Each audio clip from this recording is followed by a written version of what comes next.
दलित पिछड़ा समाज संगठन स्पष्ट चेतावनी देता है कि ओबीसी समाज अब 27% टुकड़ों पर समझौता नहीं करेगा।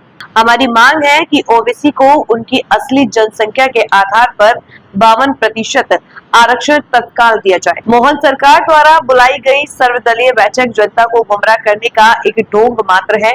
हक और हिस्सेदारी के सवाल पर डीपीएसएस पीछे हटने वाला नहीं है। याद रहे 30 जुलाई को डीपीएसएस ने विधानसभा घेराव कर सरकार को एक माह का समय दिया था।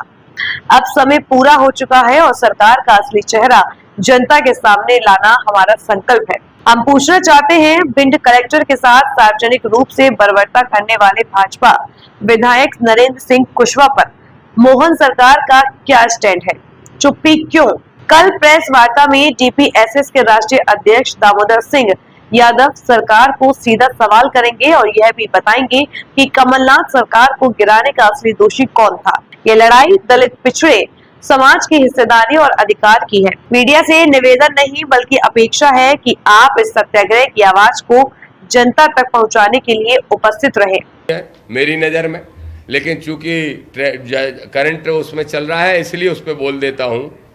आजकल मध्य प्रदेश में नेताओं में ये कंपटीशन चल रहा है कि एक दूसरे को नीचा दिखाएं, एक दूसरे पे आरोप प्रत्यारोप लगाएं।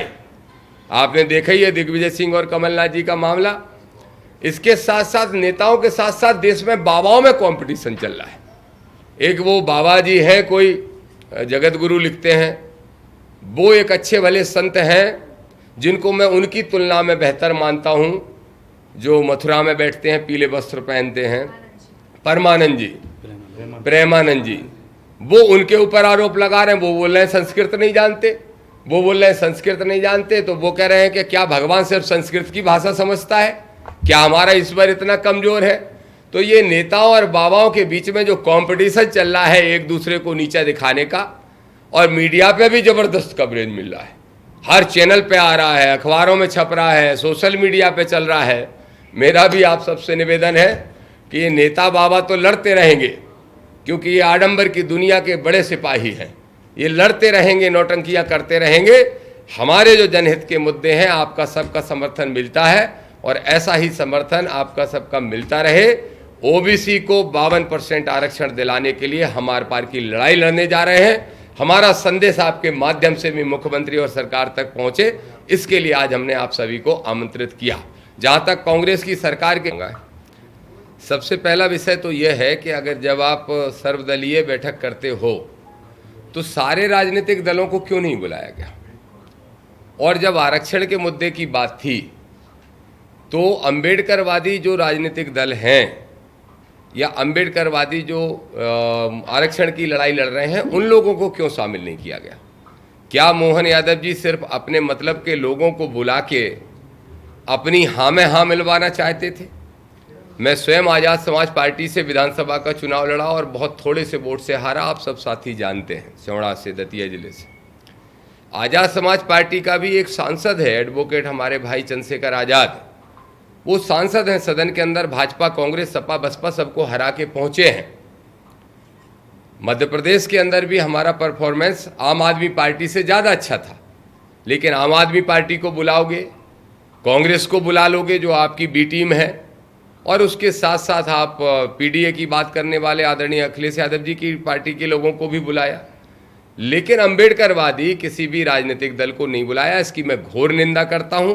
हर हाल में आज़ाद समाज पार्टी को भी उनको बुलाना चाहिए था। दूसरा हमारा सबसे अहम, अभी आपने देखा कि भिंड के विधायक और कलेक्टर के बीच तू मैं गाली गलौज, भिंड के विधायक जी उनको मारने दौड़ रहे हैं कलेक्टर को।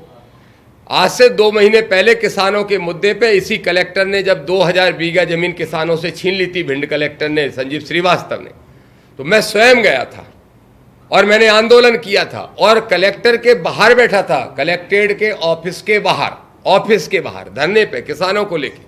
तब इसी कलेक्टर ने ये कहते हुए कि दामोदर जी ने मुझे नालायक कहा, मेरे ऊपर 10 धाराएं लगवाने का काम किया था। हमारी आज़ाद समाज पार्टी भीम आर्मी के प्रदेश अध्यक्ष सहित सब नेताओं पर धाराएं लगवा के प्रकरण कायम कराया था। आज मैं पूछता हूं उस कलेक्टर से और इस मोहन यादव जी की सरकार से, मोहन यादव से, एक विधायक खुलेआम गुंडागिर्दी कर रहा है बंगले में घुस के कलेक्टर को मारने की कोशिश कर रहा है। क्या आज उस कलेक्टर की औकात नहीं, क्या उसे आज एसपी की हैसियत नहीं कि वो उस विधायक के ऊपर कायमी करे? हमारी मांग है कि तत्काल प्रभाव से ये गुंडागिर्दी समाप्त की जाए। गलत संदेश जा रहा है, विधायक के खिलाफ कार्रवाई करना चाहिए पार्टी को, और सरकार को तत्काल प्रभाव से उस भ्रष्ट कलेक्टर को वहां से हटाया जाना चाहिए। इसके साथ साथ देखिए, जो मकान मालिक होता है जब वो किसी को घर किराए पे देता है तो अपनी शर्तों पे देता है। ये जो पिछड़े वर्ग के मुख्यमंत्री जो बनते हैं भारतीय जनता पार्टी के अंदर, उमा जी, गौर साहब, शिवराज जी, अब मोहन यादव जी, ये सब किराएदार लोग हैं, और किराएदारों की इतनी हैसियत होती नहीं है कि मालिक की किसी शर्त को तोड़ दें। इसका असली मालिक आरएसएस है, राष्ट्रीय स्वयंसेवक संघ है, और उनकी सोच अगर आरक्षण के समर्थन की होती तो फिर प्रधानमंत्री भी ऐसे तो देश के पिछड़ा वर्ग के हैं, कब का आरक्षण दे दिया होता। जाति की जनगणना कब की हो चुकी होती, ये बहाना बना के अभी तक नहीं लटकाया गया होता। इसलिए मैं एक बात और स्पष्ट कर रहा हूँ, मैं जातिगत जनगणना के समर्थन में नहीं हूँ।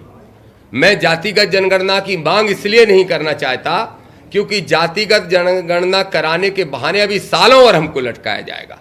तो हम कह रहे हैं कि जो 52% के आंकड़े आपके पास ओबीसी के हैं, जिसके आधार पर सरकार आज तक पिछड़ों के लिए योजनाएं बनाती आई है, उन्हीं आंकड़ों को मानते हुए हमें 52% आरक्षण दिया जाए।